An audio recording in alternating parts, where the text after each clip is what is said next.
Okay, it's working.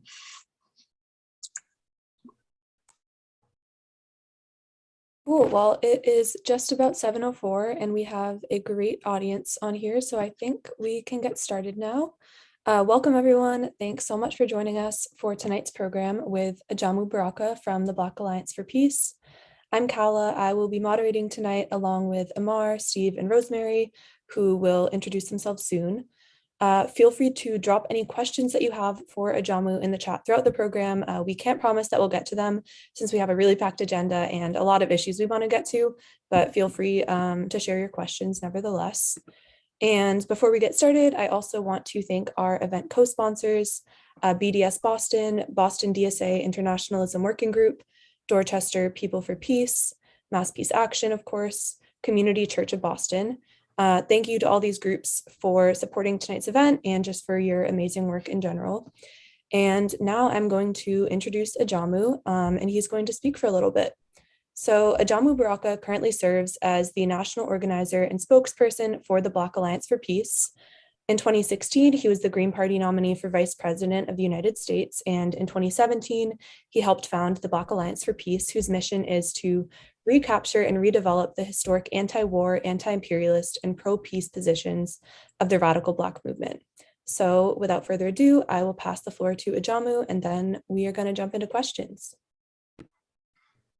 Thank you so much. It's a pleasure and an honor to be here this evening, to be a part of a very important conversation. Conversations that I believe are happening across the country as we are horrified by the continued possibility of a conflict in Ukraine that would have the possibility of escalating into a confrontation between two nuclear powers, the United States of America and Russia. It appears that where we are today is almost the logical conclusion of a historical process that really began in the 1990s. In the 1990s, with the disappearance, if you will, dismantlement of the Soviet Union, it dramatically reconfigured global politics and the global relations of power. What it resulted in was, for the first time in the post-war period, we had a unipolar war. World. We had one dominant state, the United States, that increasingly during the 1990s began to jettison most of the normal sort of rules of the international order in order to advance its own particular interests. And it did that because there was no countervailing force to prevent the kind of behavior we saw in the 1990s with the no-fly zone over Iraq, with the bombing of Serbia in 1999. So that by the time we get to the early 2000s, and we had the very aggressive administration of George Bush, the US found itself involved in two major conflicts, Afghanistan and of course, Iraq. To execute those wars, they had to develop a justification, of course, and that justification was part of this whole idea of a international war against a tactic, so-called terrorism. And in that process, they had to also bring the public along. So there was a war frenzy that was whipped up. There was the creation of the anti-Arab stereotypes, all geared toward putting the US on a war footing. Fast forward today, and as a consequence of the inability of the global liberal order to really provide the normalized rules in terms of how states would operate, we find ourselves in a situation today where the US has operated through NATO, the North Atlantic Treaty Organization, almost as a substitute for the United Nations. The US has been operating outside of the domain of the United Nations and the United Nations Charter, which means that the US has been operating as, in essence, a rogue state. That kind of roguism, if you will, or what we refer to in the Black Alliance for Peace as global gangsterism, has resulted in what we are today with the situation with Ukraine, that I'm sure we get a chance to talk about. But with Ukraine, we find a situation that is very, very dangerous, and even more dangerous because we see that even unlike in the early 2000s, there appears not to be any critical assessment of US policies, at least during the George Bush administration, even after the anti-war movement sort of moved off or out of the streets. There was still critique and criticism coming from the corporate media. Today, that situation does not exist. Therefore, the administration has the free hand to shape the narrative and to pursue its aggressive policies, not only in Ukraine, but in various parts of the world. So it is really imperative on us, the anti-war and the anti-imperialist forces, to really come to terms with what we are up against and what we need to do to prepare ourselves. And that's why these kinds of conversations, to talk about these various issues, are vitally important. But from these conversations, we also have to do the more important work, and that is to build and organize resistance. So I'm glad to be here and looking forward to our conversation.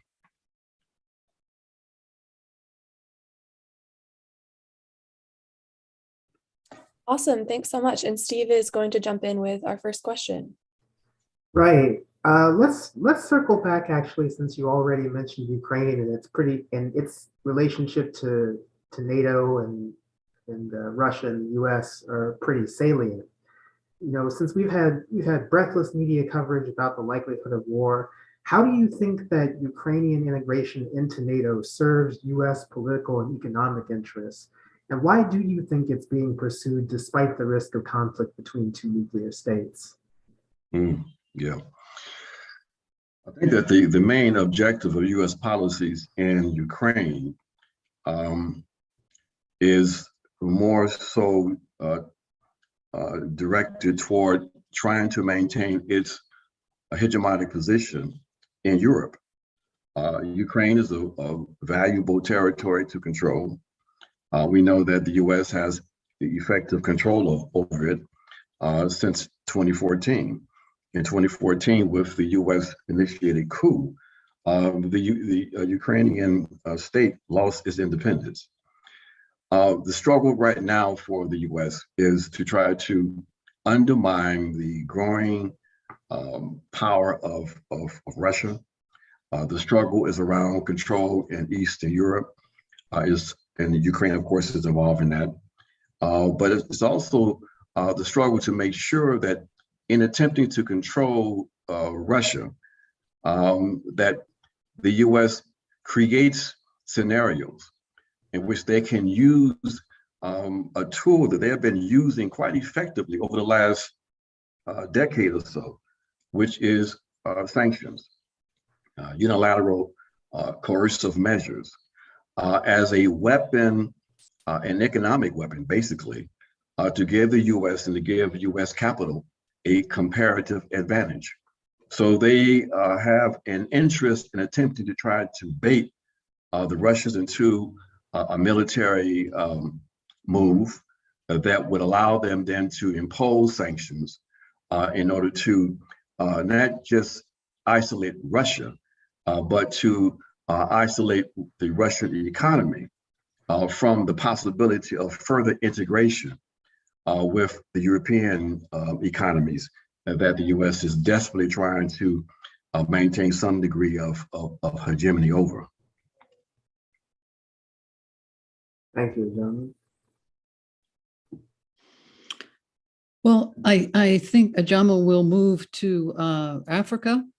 And we know that abolishing AFRICOM is one of the campaigns of the Black Alliance for Peace. What should we understand about AFRICOM in the context of US neocolonialism? Could you just talk to us about how you see AFRICOM and what we as peace activists should be doing about it? Yes. Well, we see AFRICOM basically as part of the global imperialist project. It is part of the global command structures of the U.S. As part of those global command structures that include between 800 and 1,000 bases. It is the military alliance or military command for U.S. control on the African continent. It was put in place primarily to provide a strategic entry point into Africa to attempt to try to counter the influence of the Chinese. It's part of a sort of a new scramble for Africa. So when we call for U.S. out of Africa, shut down AFRICOM, what we are calling for is a new relationship. We want to see African nations and African people in a position where they can fully develop in peace and without being drawn into the kind of chaos that we see has been a very important instrument used by the U.S. in order to, in their attempt to try to control various economies and regions. We saw that, for example, with the attack and destruction of Libya, the consequence of that was horrific. The impact was devastating across the African continent, primarily in the northern parts and West Africa, where various non-state actors, jihadists and others, were able to greatly enhance their military capacity to cause havoc and to threaten the lives and livelihoods of hundreds of thousands of people. So we want to see, and we work in conjunction with peace activists on the African continent.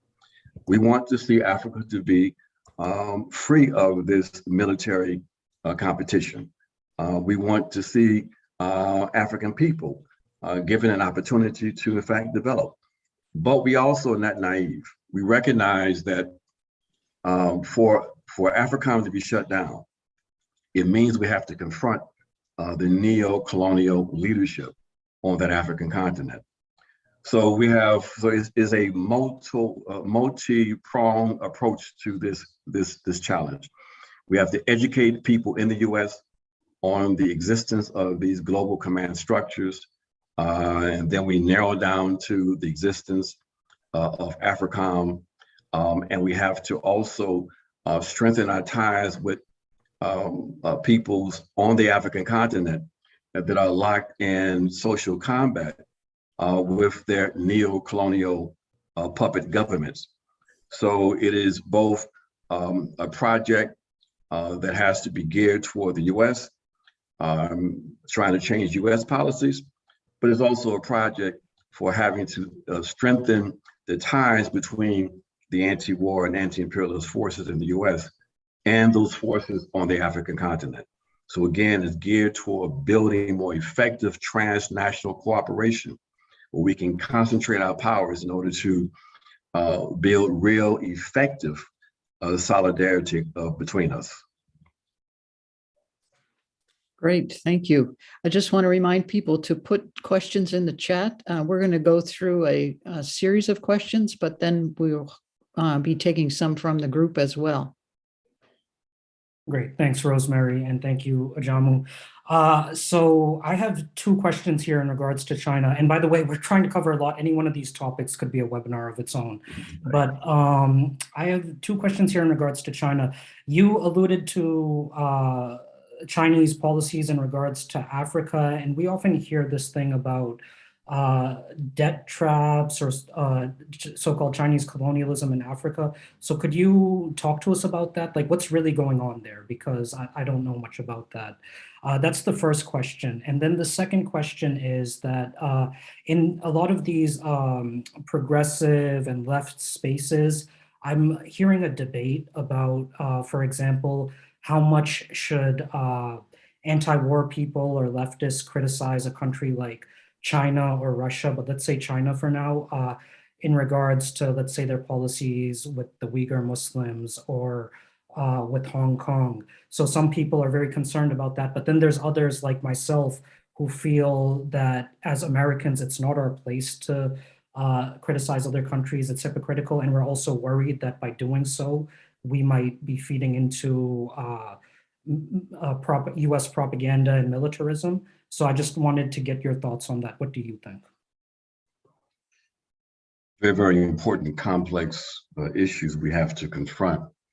On the issue of China and Chinese so-called colonialism on the African continent, we find that that construction to be somewhat insulting in terms of it tends to trivialize the horrific character of the European colonial project. The conquering and the exploitation of Africa was a violent phenomenon. In fact, colonialism itself, at the center of it, is a weapon of violence. So the kind of brutality and violence unleashed on the African continent in order for Europeans to be able to consolidate their colonial empires it entailed almost unimaginable violence. So to sort of compare that to the kinds of trade and investment relationships we see between the Chinese and various African states, and to talk about that as though it is equivalent to European colonialism is both ahistorical and an insult, really, to what are the real realities that African people have to deal with.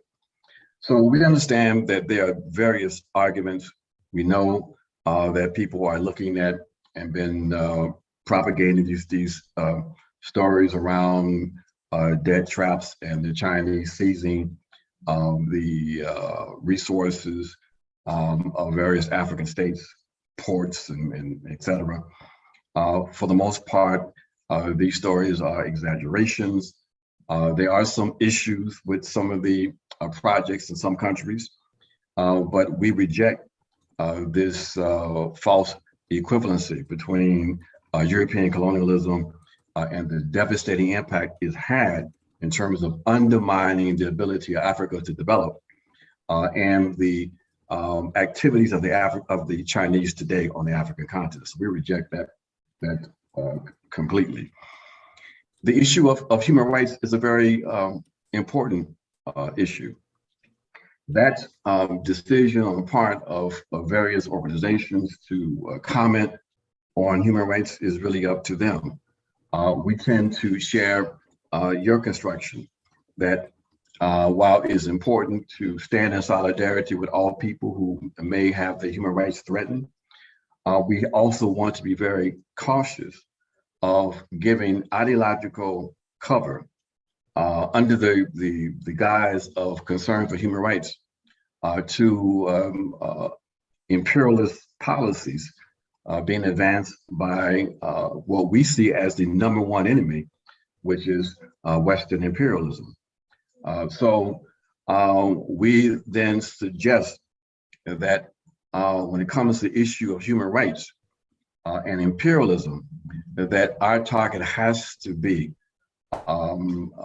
laser focused on the US state.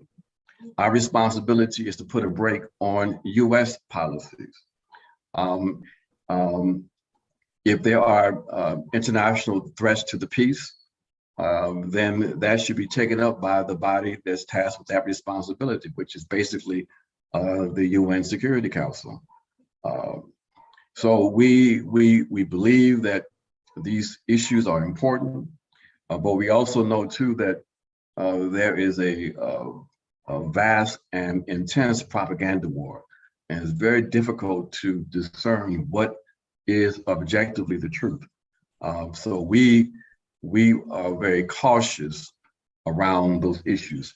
I mean, look, you mentioned Hong Kong. You know, to show you how the propaganda plays out, the Hong Kong protests were framed as a protest for democracy, a pro-democracy movement. It may have been, but when one begins to take a look at some of the tactics being used by the protesters, and how those tactics were being cheered on and promoted by US and Western media, you see that there are different standards in play here. You know, we're talking about the January 6th event in Washington, and people are referring to that as a coup or insurrection or whatever. But when you look at, for example, the assault on the parliament in Hong Kong back in 2019, it seems like, I mean, in comparison, it seems like January 6th was like an afternoon in the park. This was a violent assault where they breached the parliament and vandalized the building. They fought the police. The police had to withdraw and then come back. So, you know, whether or not they were justified in that is not a question that we are prepared to deal with, but we do note the difference in terms of standards. The same thing with the Maidan in Ukraine, the kind of intense violence that we saw coming from the far right that was at the center of the opposition to the administration of Viktor Yanukovych, the elected president of Ukraine. I mean, the kinds of activities we saw with the petrol bombs and the fighting, and I mean, it defied imagination. So, you know, but yet, you know, they were supported as defenders of democracy, if you will. So, you know, there were horrendous human rights violations taking place in that country. And we see that this human rights issue is used as a weapon. The whole idea of humanitarian intervention and the responsibility to protect has become an ideological weapon used by these powerful states, the United States and Western Europe, to give a moral cover for what, in essence, are naked, cruel, imperialist interests.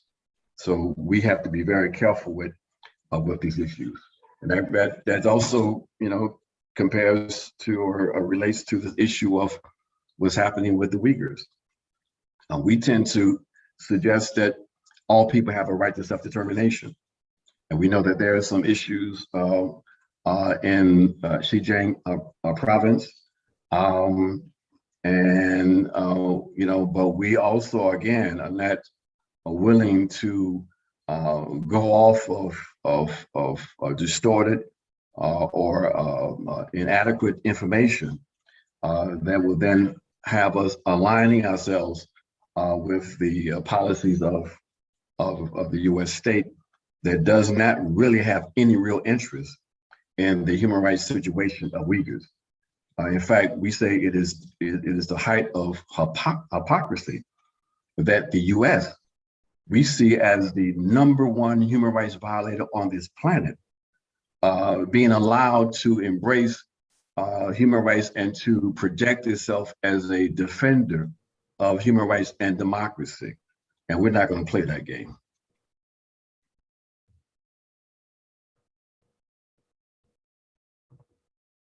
So regarding neocolonialism in Africa, so the Black Alliance for Peace has been pretty outspoken about the military aspects of imperialism in Africa. And there are also institutions like the IMF operating there, promoting policies like structural adjustment that further US and European economic interests. And to ask about that economic question, what would you say are some of the most dangerous forms of economic imperialism and neocolonialism taking place in Africa and the global South right now? And how do you think that they're affecting human rights in Africa? Well, the ongoing human rights issue we have on the African continent is the ongoing transfer of value from Africa, from African people to the coffers of Europe. Even though there's competition on the African continent, people have to be reminded that the economies of the African continent were thoroughly integrated as dependencies into the Western colonial capitalist project. That hasn't been fundamentally altered. They have a little bit more leverage with the presence of China, but overwhelmingly is still US and European companies still exploiting the mineral resources of the African continent. And we see some very graphic examples of that. The Democratic Republic of the Congo, a nation that if it was allowed to exercise true national sovereignty and democracy, and sovereignty meaning also control over their natural resources, it would be one of the richest nations in the world. Okay, but right now we have Eastern Congo, the site of the longest and perhaps one of the bloodiest wars in the annals of human history. Over 6 million Congolese have lost their lives in these resource wars in the Congo. And we have a number of nations involved in that, including the US. And the US working through its proxies in Uganda and Rwanda. So you have an ongoing conflict that's devastating that country, causing untold suffering. And the center of all of that suffering is what? Coltan, cobalt, gold, silver. I mean, this is what it's all about, is who controls those resources. And that is the terms of struggle on the African continent. So those structural contradictions continue. And they continue because you have a neo-colonial leadership on the African continent that does not have any objective interest in altering those relationships because they get paid. They make money. And it's the African masses that pay the cost.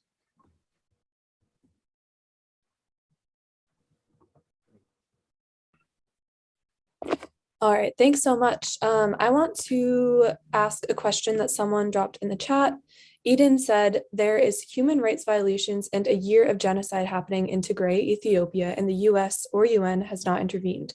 So how can we talk about imperialism or colonialism while Black people are being killed by dictators? Could you speak to what is happening in Tigray at all? Yeah, we have taken a position that is the Black Alliance for Peace.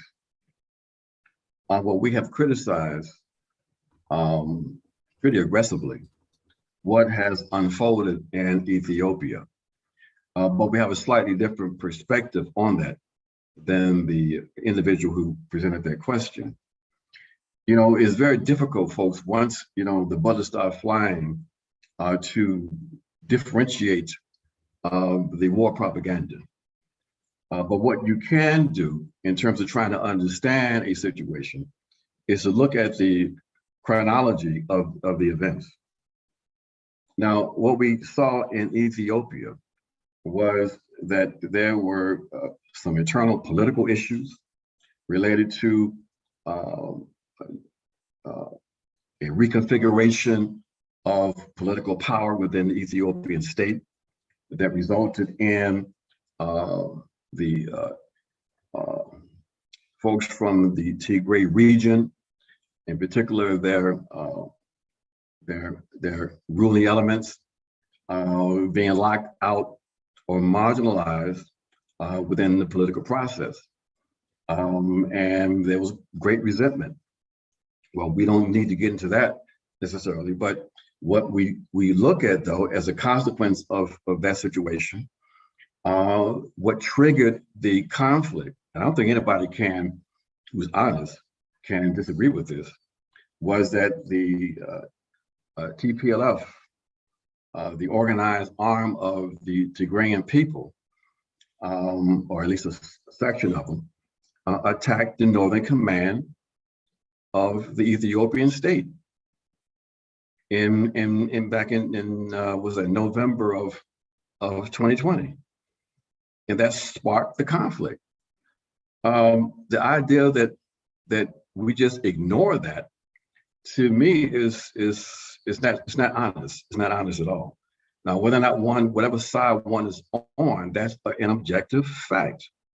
So, the conflict we see in Ethiopia is one that we also see the fingerprints of the US involved in that, because all of a sudden, with all of the conflicts in the world, the conflict ended up being covered 24/7 in the Western press. And of course, the playbook is to talk about human rights and to talk about genocide and all of that. Of course, some terrible things were happening. They always happen in the context of war. But we see that as a very complex situation that we're not going to reduce to the simplistic terms of the bad government of Ethiopia for reasons not really explainable, deciding to invade Tigray and execute a genocide. No, it's more complex than that and ongoing. Now, you might notice too, because we all saw all of the coverage of Ethiopia, but we don't see it anymore. But it's still going on. We don't see it anymore because the Western press shifted their attention from Ethiopia to where? To Ukraine. But the center of the motivation, the incentives, the intrusions come from the same source, we argue. And that same source is, in fact, the United States of America for very complex reasons. So, people can raise these issues around Tigray. They have the right to do that. But we in the Black Alliance of Peace, we are calling for a peaceful solution, national reconciliation if possible. But more importantly, we say for the US to cease and desist from the kind of maneuvering and intensifying the conflict in that part of the world, and allow for the people there to work that process out for themselves. Well, thank you so much for the nuanced answer there, and also, drawing the connections to colonialism and imperialism. I know for people who might be interested in learning more about this, the Black Alliance for Peace also has a lot of great resources and statements on their website. So I'll drop the link to that in the chat if anyone wants to check it out. But on the issue of human rights, we've talked a lot about human rights so far, but I sort of wanted to raise a question about the limitations of the human rights framework. Recently, Amnesty International came out with a report condemning Israel's system of apartheid that is used to oppress Palestinians, but at the same time, they refuse to condemn the occupation itself or acknowledge Israel's settler colonialism. So we know you've been involved with Amnesty, but we wanted to ask what you think are the limitations of human rights and international law frameworks and decolonial struggles, and what your experience has been working in these spaces that may not, explicitly support decolonization for colonized people. Mm-hmm. So very, very good question and comment. I will take the report from Amnesty International that is a result of a long journey by that organization The fact that they have finally determined, and it's really also connected to events that have developed in Palestine, but they have determined, like others are already determined, that what we have in that situation is in fact an apartheid process. Now, them having to go further to call for decolonization and all of that, we don't need that from Amnesty. That's not their role. And so, and they attempt to try to be what they see as non-political. They only want to focus on what they see as the so-called human rights issues, okay?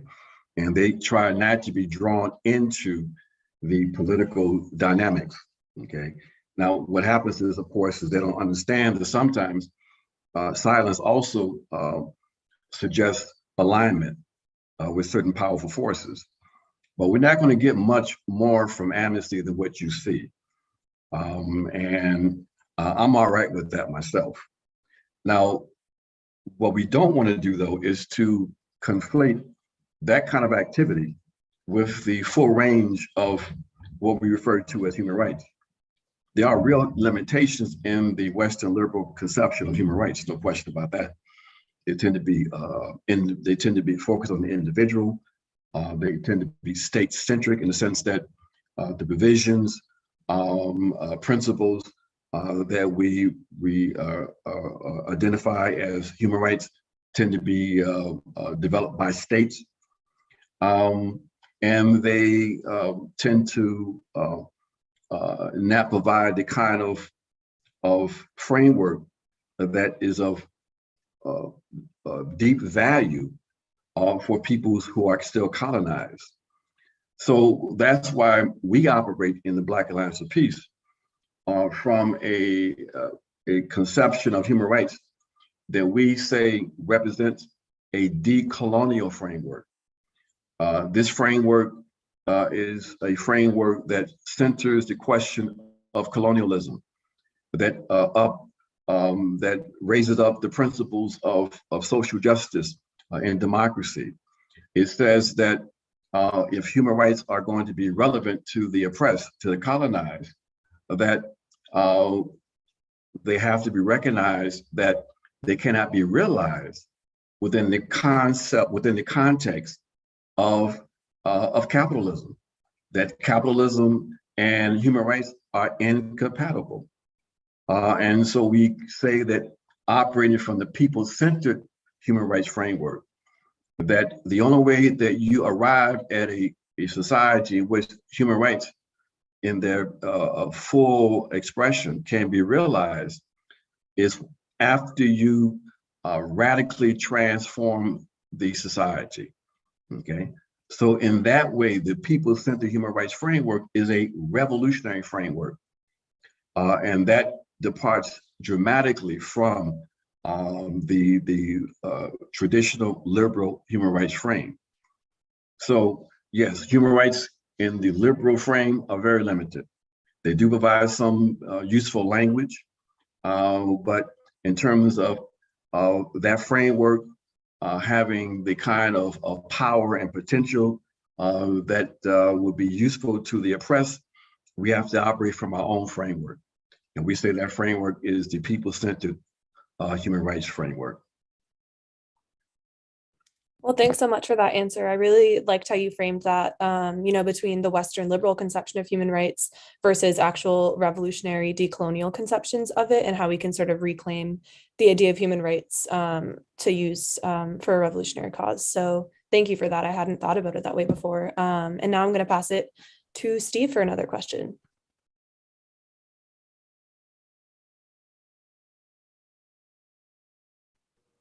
Related to that, I want to ask you, how is anti-imperialism connected with Black liberation in the US? And then why is it important for Black people to lead on anti-imperialism as shown by the work of Black Alliance for Peace? Good question. We say that anti-imperialism is fundamental to our political identity and our history. The Black Alliance of Peace, we are internationalists. Black internationalism has been a fundamental part of the Black liberation movement. We take that position because we understand clearly that you cannot address the contradictions of the capitalist system within the US without understanding that this system is not just a national system, it's in fact a global system. That what we're up against is the consequence of a colonial capitalist system that has a global phenomenon. And so we want our people to understand that we are fundamentally connected to other people who are also impacted by this system. And therefore there's strength in us developing those relationships with those other colonized and exploited people. So, what that does is provide the framework or the foundation for us to talk about the character of this system, to name it. And so we name it as imperialism. And we say that the specific manifestation of that form of imperialism right now is colonialism. You see, coloniality is not a figment of our imagination. It continues. There's no such thing from our perspective of post-coloniality because the colonial relationships continue. It's been colonialism that's responsible for the material development of what we refer to today as Europe. When the Europeans spilled out of Western Europe in 1492 into the Americas, that provided the material basis for what became Western Europe. And those relationships have been continuous. There's been no disruption. And so we talk about, for example, the US experience, and we refer to the US as a settler colonial state. Why? Because the settler colonial relationships have been continuous. There's been no break. Even the so-called American Revolution, which was basically a intra-bourgeois struggle between the bourgeoisie of the Americas, the sons and daughters and grandsons and daughters of the colonists from Britain, there was no fundamental transformation of society. In fact, the main issue for these so-called revolutionaries was freeing themselves from the constraints of the mother country. They had such an insatiable desire for the land that they were engaging in these continuous conflicts with the indigenous that then the British had to come in and help clean up. The 7-Year War, for example. And then of course they wanted that land because they wanted to expand their project. They were continually expanding and bringing in Africans to provide the labor that they needed. And so, they freed themselves from those constraints and they started their project of marching across this territory that we refer to now as the United States of America, conquering various nations of indigenous people, expanding the process of slavery. As a settler colony, they ended up all the way to the West Coast, developing their settler colonial nation.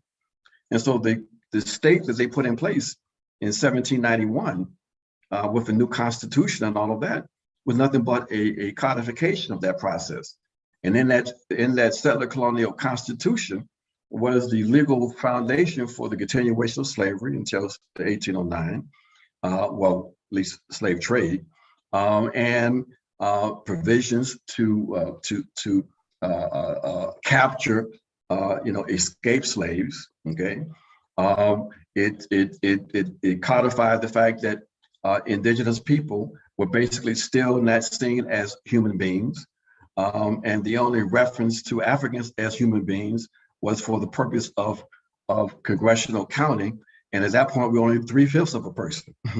So, this is the the continuation of those relationships. Now, you have the so-called material development and all of that, but the essential colonial relationships, the special colonization of Africans being brought from the African continent and being brought to North America and then recolonized in North America, and the relationship of indigenous to the state, and the millions of people who became settlers in this country. This reflects the character of this settler colonial project. So understanding all of that is vital, not only for African people, but for European people that we refer to sometimes as white. This whole notion of immigration and this land is ours and all of that. I mean, look, all that has to be rethought, okay? Because this is a settler colonial project, and if we're going to have a liberated United States of America, then we've got to talk about how that's going to look. Will it still be the same kind of configuration we see today? Or will it be something else? And someone just talked about the the people of Hawaii.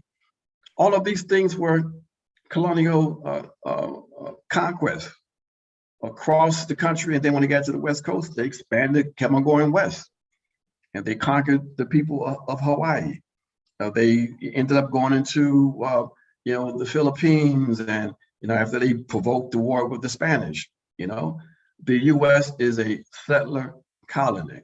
So what we want our people to do is to understand that, and to understand that they have then a fundamental potential relationship with other people who are fighting for their liberation. And that's why we also call on our European allies to join in this righteous struggle to do away with colonialism and the colonial capitalist project. That is what we're up against right now. That's why we have these raging wars around the country, around the world, because the settler colonial government of the U.S. understands that basically the tool they have to try to maintain their global hegemony is weapon. I mean, is violence. And that's why we say that, our responsibility in all of these imperialist wars is to turn imperialist wars into wars against imperialism. That's our message. That's why we are building the structure we're trying to build. That's why we're working with the broader anti-war and anti-imperialist movement in this country, because we understand we have to have the concentrated power. But we also understand too that we're not going to eliminate the scourge of war until we take power away from these maniacs that right now hold it. Thank you.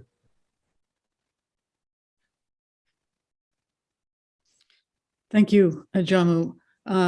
We wanted to ask a question about 1033 that might be moving us away from colonialism, or maybe not. If everybody knows what the 1033 program is, that happened in the 90s when Congress decided that it would be a good idea for the military, since they had so much leftover military equipment, to be able to pass that on to police departments, cities and towns across the country. So there are groups organized trying to either totally revoke that program, or some people are trying to limit it. Some of the more egregious weapons like MRAP tanks. So the question is, last year, Ajamu, we modeled our petition to get rid of the 1033 program on the one that Black Alliance for Peace had done. And I see that you have a group that puts out a monthly newsletter on 1033 and what's happening. So I'm just looking for an update. The coalition that's working to overcome 1033 was very disappointed last year the leader of that group said that the Democrats betrayed their constituents. They didn't do anything to limit the militarization of cities and towns by at least cutting back on the 1033 program. So just wondering how Black Alliance for Peace is going to be working on that. Well, first, let me thank you so much for that question and commentary. This is a very important issue. And the connection to colonialism is, in fact, this. When we talk about AFRICOM, and we talk about the role of the US military abroad, that is the international expression of imperialist power. The army is used to maintain and to advance the interests of the capitalist outside of its borders. Inside the borders, we talk about the domestic army that we refer to as the police. And the domestic army, in particular, in what we consider to be occupied territories of African and Latino people and indigenous people, we say that this is the domestic army and that there's that fundamental connection. And so part of the responsibility of the national security state is to ensure that its domestic army has the proper tools and equipment it needs to carry out its mission. Its mission is the control and containment of these colonized populations, okay? So the colonial relationship is absolutely clear there for us. This program is a program that has been quite successful. It has resulted in the militarization of police forces across this country. And we see one of the most aggressive periods of its expansion were the 8 years under Barack Hussein Obama. There was a 2,400% expansion of 1033 in the United States of America. So yeah, we make the connection. We say that basically we have to connect 1033 and in that program with the international expression, the militarism of the state outside of its borders. And we think that that has to be a responsibility of everyone who's part of the anti-war movement.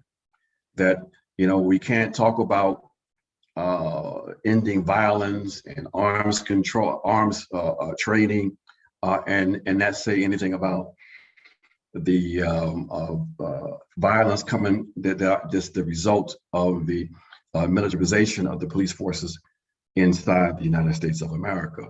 And so we want people to make those connections and to be in solidarity with us and to demand an end to this program. Because when you connect up 1033 with the other militarized practices like the SWAT teams, we've seen this, the situation now with the SWAT team going into, or the no-knock raids that are taking place.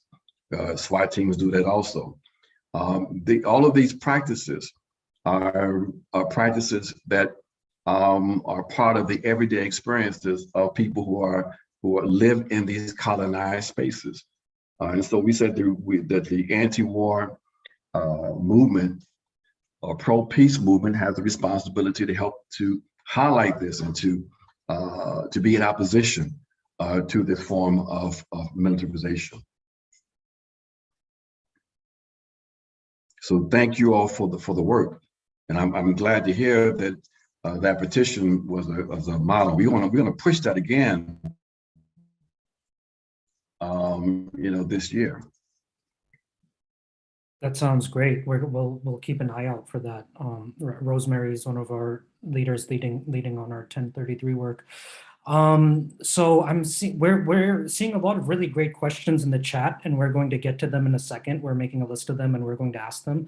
But first, I want to give you two questions, Ajamu. One, can you comment on the Biden administration essentially stealing this money from Afghanistan? This recent thing that's been in the news. Could you comment on that? And second question is, are you reading any books right now? What are some of your favorite books, or which books have been very important to you in your life? Did you catch that? Could you hear me? Yeah, the first question, because it's kind of going in and out a little bit. Can you repeat the first question again? I haven't looked too much into this, but I'm seeing stuff in the news about the Biden administration. They're essentially stole this money from Afghanistan, this like billions of dollars that belong to the Afghanistan government. Do you have any sort of comment on that, or?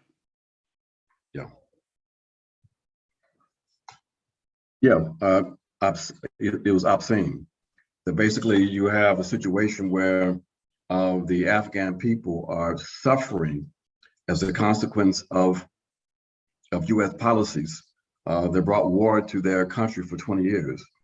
And because the Taliban took power, the US brought out as many of the individuals who worked with them that they could have, I guess. They have now concluded that, I guess, the Afghan people are the enemy. And so the roughly $8 to $9 million that was in the coffers of the Afghan government, first the US blocked so that the Taliban couldn't access. But then they did this weird thing a few days ago that it's like, it makes no sense. So here you have massive starvation because they have these sanctions on the Afghan economy. The economy has basically collapsed, and the people are starving, the starvation inside the country.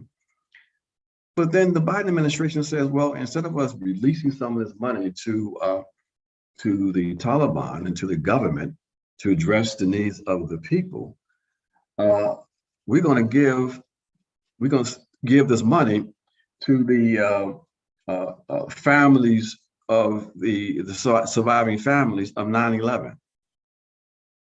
Huh?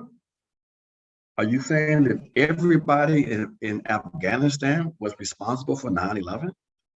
What kind of madness is this? It's the kind of madness you have when you have a white supremacist who cares nothing about the lives of the people of Afghanistan. And you have a vengeful policy because they were defeated, and the defeat didn't take place this year, folks. I hope you all know that. That war was finished basically by 2008, okay? They just hung around and continued to rip off the US public resources. But everybody knew militarily they weren't going to win. Okay, that's why there was such a intense debate among the Obama administration when he came in power, and the Pentagon was trying to convince him to execute that surge, and he saw that he was being trapped because he campaigned on bringing that war to an end. But once you get into power, you start dealing with the real power. People think that the person sitting in the White House is really running things. That's a bunch of BS, okay? You become the front force for some powerful elements. You have some power, but it ain't what you think it is. He saw that, he was being trapped, and he finally agreed to this surge in Afghanistan, and then they started to withdraw. That war was finished, okay? So as a consequence of the fact that the US had they had to leave in the way that they left. They want to punish down the Afghan people. So it's obscene. And how they can get away with that is still amazes me. So yeah, that's my comment, that basically, this is an obscene move on the part of this racist Biden administration to engage in collective punishment of the Afghan people. And the second part of the question, and I'm gonna start answering a little bit shorter so we can get more questions in. Yeah, just the second question was, are you reading any books right now, or what are some of the favorite books in your life that you've read that have been impactful to you? Well, a number, and right now, I can show you one book that I'm rereading again. And I think people should know about this if you don't. It is called American Exceptionalism and American People's History of Fake News from the Revolutionary War to the War on Terror by Roberto Savat and Danny Hopon. I think this is something you might want to take a look at. There's even like, there's this brother named Ajamu Baraka who wrote the foreword. So this is an important piece, I think, that would help to bring even more clarity to what we're up against and why we are where we are today in terms of U.S. foreign policy and in terms of domestic policy. Thank you. That's that's on my reading list. So thank you for that. I also saw Margaret Kimberly's book back there, Prejudential. So I'm in the process of reading that. It's very interesting and important. Oh yeah, I just read Glenn Ford's book that he wrote right before he passed, The Black Agenda. I would strongly recommend that one also. Awesome, thank you. Back to Cal. Great. Kala, am I up next? Yeah, Rosemary's going to ask one last question that we've prepared, and then we're going to ask some of our audience questions. Yeah. Great. Ajamu, can you talk about your campaign around political prisoners? We've just been recently aware of Leonard Peltier coming down with COVID in prison after being there for over 45 years as a political prisoner. But could you talk about what the Black Alliance for Peace is doing on that subject? Well, what we are doing is trying to help to publicize the fact that we have in the United States of America the longest held political prisoners on the planet. We have people who've been locked down for 40, 50 years. We just got some out a year and a half or so ago. People like Jalid Machagoon, who did 50 years. So we had every August we join other organizations in publicizing, it's Black August, publicizing the fact that we have these prisoners. We raise up the case of Peltier and Mumia and all the others. Sundiata Acoli, who's now 83. He's been there for 50 years. And we want people to remember these folks and to raise up their situation. It is absolutely barbaric. So we are working with groups. There's a project called Curb Fest, and they are doing educational work on political prisoners. We are in the process of developing a project where we might be attempting to take on or like adopt a prisoner and assign them, almost like Amnesty International, and assign them to some of our groups. But no, we want to try to continue to raise up this issue of political prisoners in this country. And again, another example of the horrendous human rights record of this country, as they pretend to be the champions of democracy and human rights. And how they get away with that is I mean, it makes no sense.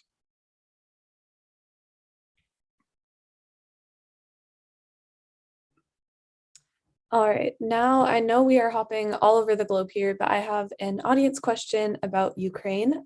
This one is from Renata Rose.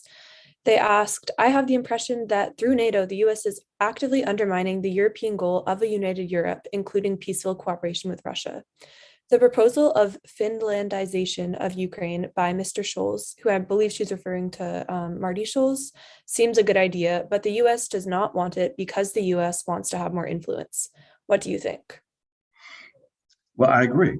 I agree. And one of the interesting contradictions of U.S. policy in trying to assert its leadership of Europe, and we have to remember, Joe Biden refers to himself as an Atlanticist, and that's just a sort of a respectable way of saying he's a white supremacist.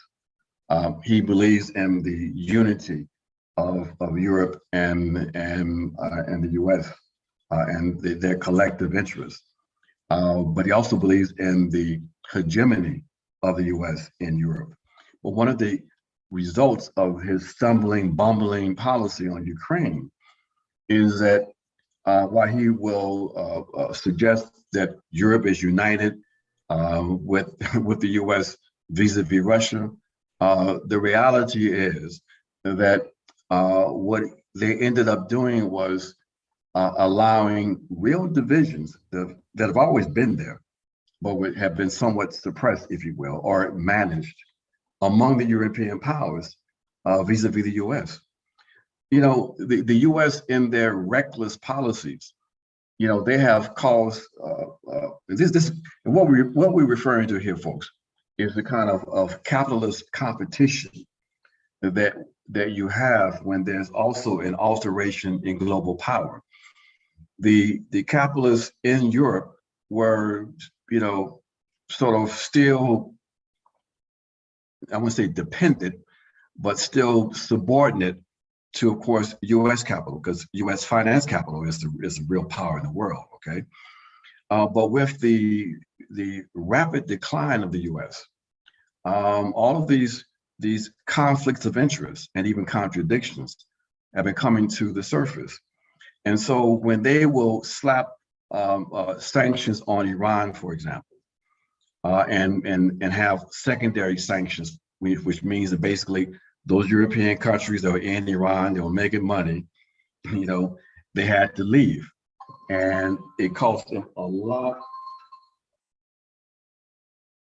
of money, okay? But they went along with that. Same thing with the sanctions on Russia.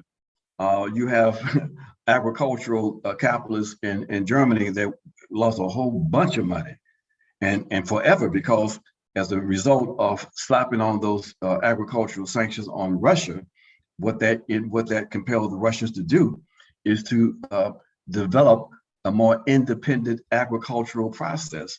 So basically, they're almost food sovereign. Okay, so they are tired of having to sacrifice for what they see now as basically an American first policy. Everybody criticized, Donald Trump, because Donald Trump was just more honest. He said America first. It's always been America first. It just wasn't really articulated in that way. Well, what we have right now is the neoliberal democratic version of America first. And the Europeans are getting tired of it. So you have divisions with the Germans who really want to complete the Nord Stream 2 pipeline. They want to have better relations with Russia because they are eyeing those markets in Eastern Europe, or even more so in Central Asia. See, what's in play here is Eurasia, and the Russians are sitting right on top of that process. Okay, so you have Eurasia landmass that goes from the west all the way to the east. And so the European capitalists are looking out for themselves.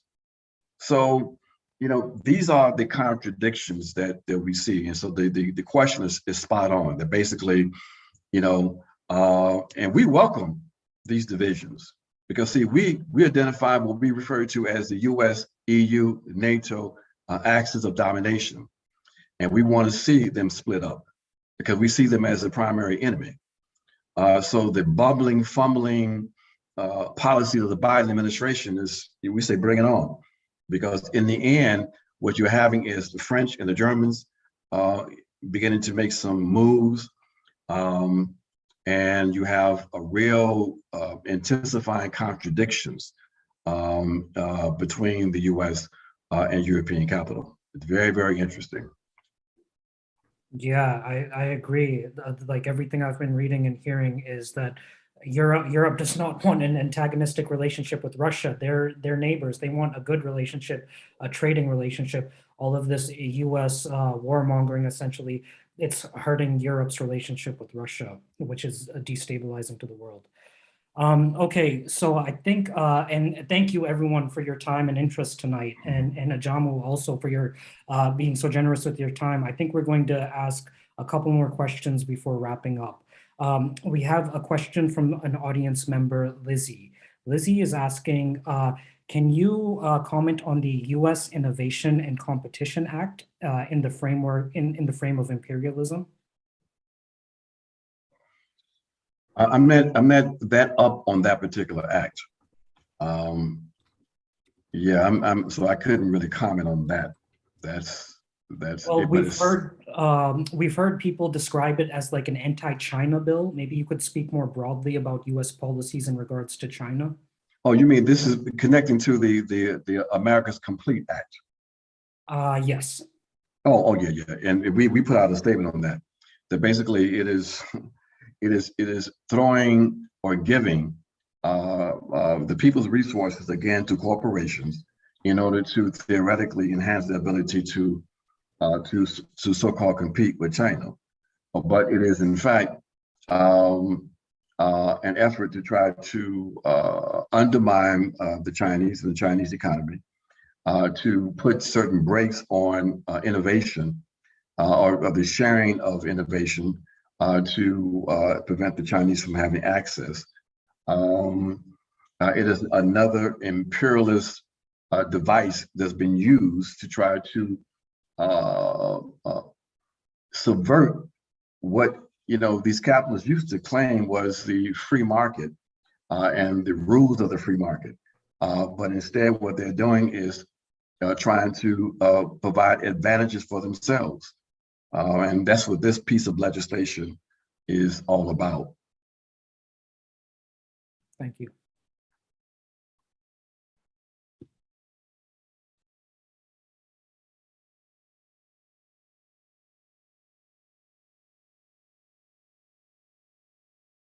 Okay.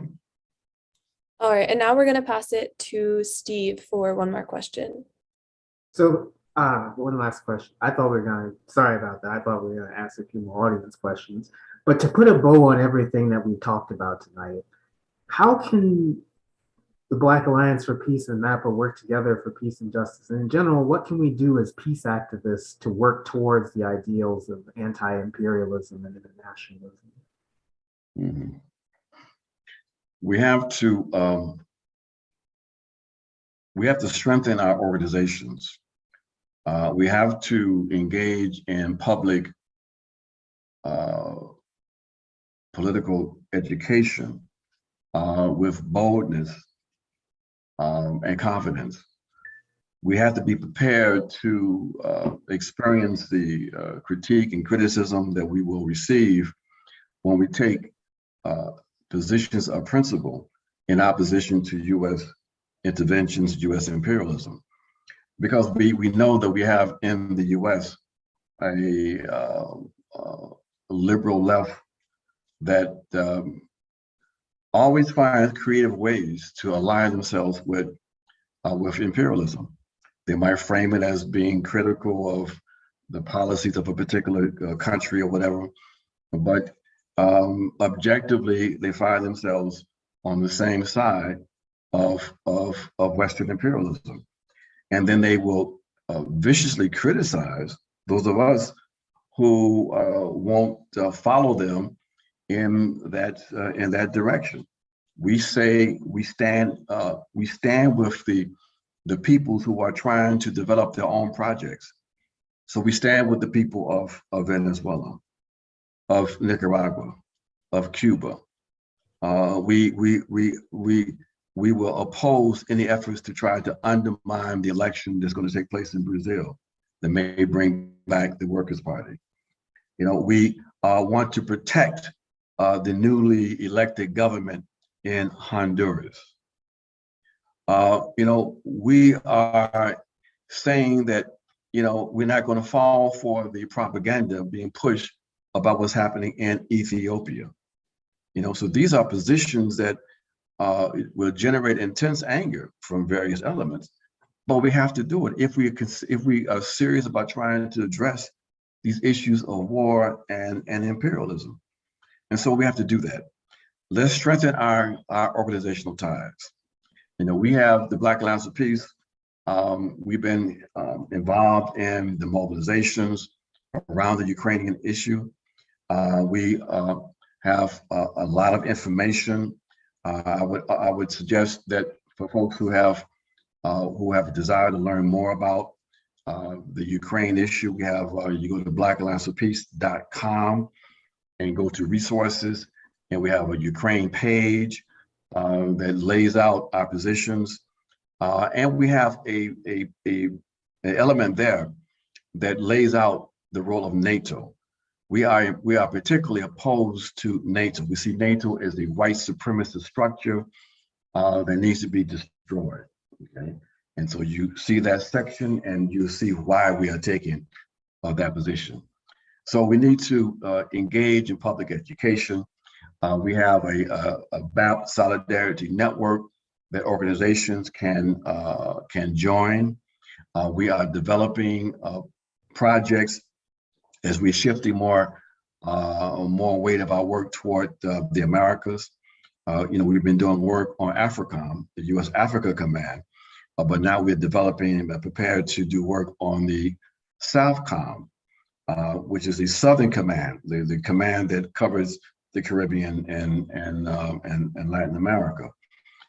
We are going to launch a campaign in a couple of months in support of the call by the community of Latin America and Caribbean states in 2014 to make the Americas a zone of peace.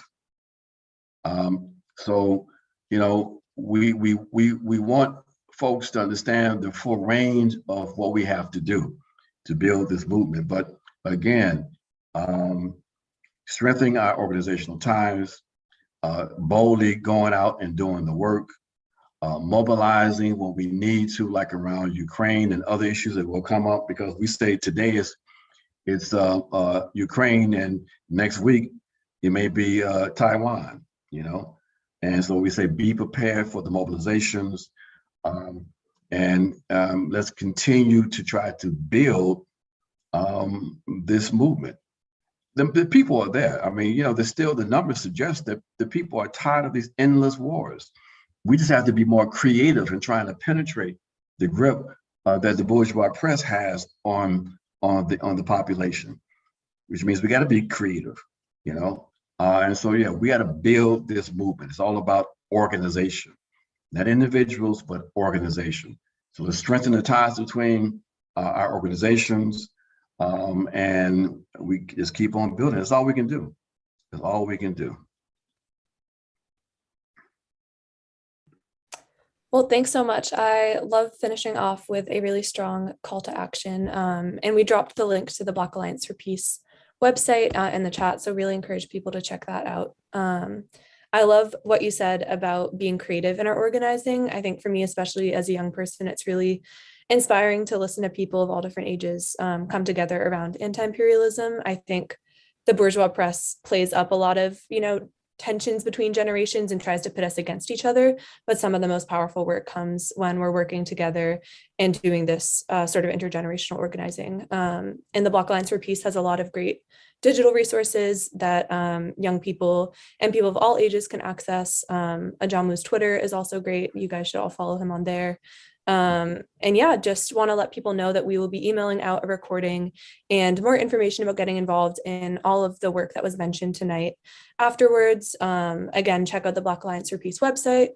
And let me hand it over to Ajamu for any last words you might have. Well, thank you so much for this opportunity to have this conversation. And as I said at the top, these are the conversations we have to have, not only among ourselves, which is important, but also with the public. We have to organize more teach-ins. We have to organize more visibility actions, letting people know that we are opposed to certain kinds of activities. We have to develop more creative materials to get into people's hands. So, this is our task. This is our responsibility. Thank you for allowing me to spend this time with you. And I'm looking forward to the next time we have a chance to discuss.